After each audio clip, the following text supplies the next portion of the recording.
Bapak Anies Baswedan. Waktu Pak Ganjar 1 menit dimulai saat Bapak berbicara.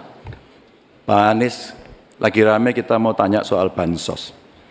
Karena menurut saya bansos ini adalah kewajiban negara dan rakyat berhak mendapatkannya. Tapi kita punya problem. Karena banyak klaim yang diberikan seolah-olah ini bantuan orang per orang atau kelompok. Padahal kita masih punya. Ada data yang tidak valid, ada cara penyampaian yang tidak benar, ada protes yang kemudian tidak terverifikasi atau terrespon dengan baik.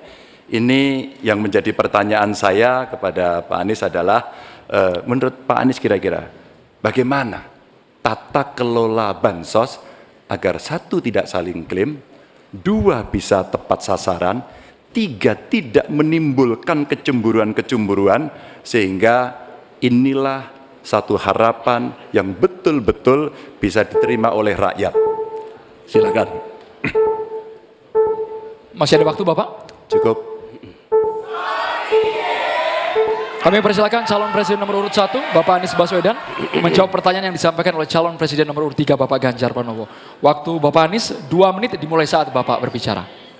Ya, terima kasih Pak Ganjar. Pertama, kita harus menyadari bahwa yang disebut sebagai bansos adalah bantuan untuk si penerima, bukan bantuan untuk si pemberi.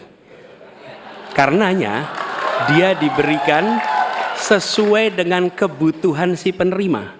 Kalau penerimanya membutuhkan bulan ini, ya diberi bulan ini. Kalau dibutuhkannya 3 bulan lagi, ya 3 bulan lagi. Tidak usah dirapel semuanya. Ya, dijadikan sebagai sesuai kebutuhan. Yang nomor 1, yang itulah yang disebut sebagai bansos tanpa pamrih. Kemudian yang kedua, pemberian bansos ini harus tepat sasaran. Artinya diberikan melalui pendataan yang baik, informasi data itu harus akurat, dan mekanisme pemberiannya melalui jalur birokrasi, bukan dibagikan di pinggir jalan, tapi dibagikan langsung di lokasi menggunakan siapa jalur birokrasi. Kemudian yang ketiga, yang tidak kalah penting, ketika kita berbicara tentang bansos ini, harus bansos itu bisa dipastikan mereka yang miskin, prasejahtera itu termasuk di dalamnya. Jangan sampai mereka terlewatkan. Karena itu kami menyusun ini sebagai bagian dari perubahan adalah bansos plus. Angkanya ditingkatkan, yang belum masuk masih miskin dimasukkan dan diberikan bekal pelatihan, pendampingan supaya mereka pelan-pelan bisa mandiri dan hidup lebih sejahtera.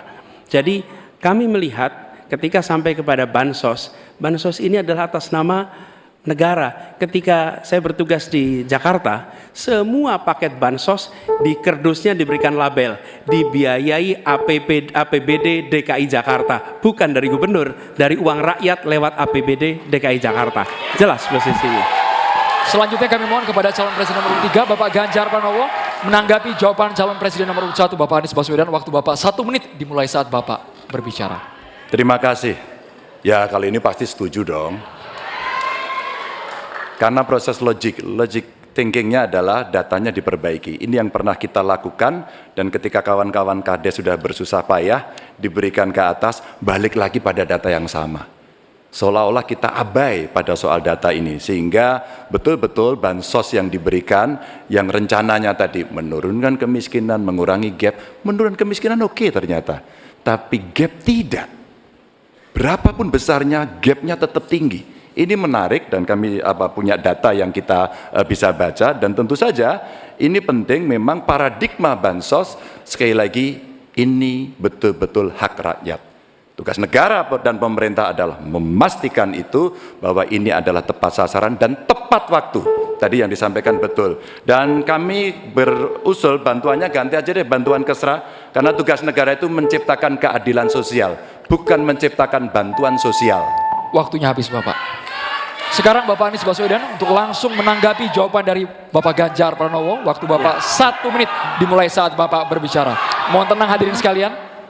Ya, terima kasih Pak Ganjar. Dan yang dibutuhkan juga Pak Ganjar, kita harus mulai memikirkan opsi bahwa bantuan itu bisa berbentuk cash transfer, mengurangi potensi korupsi dalam pengadaan barang.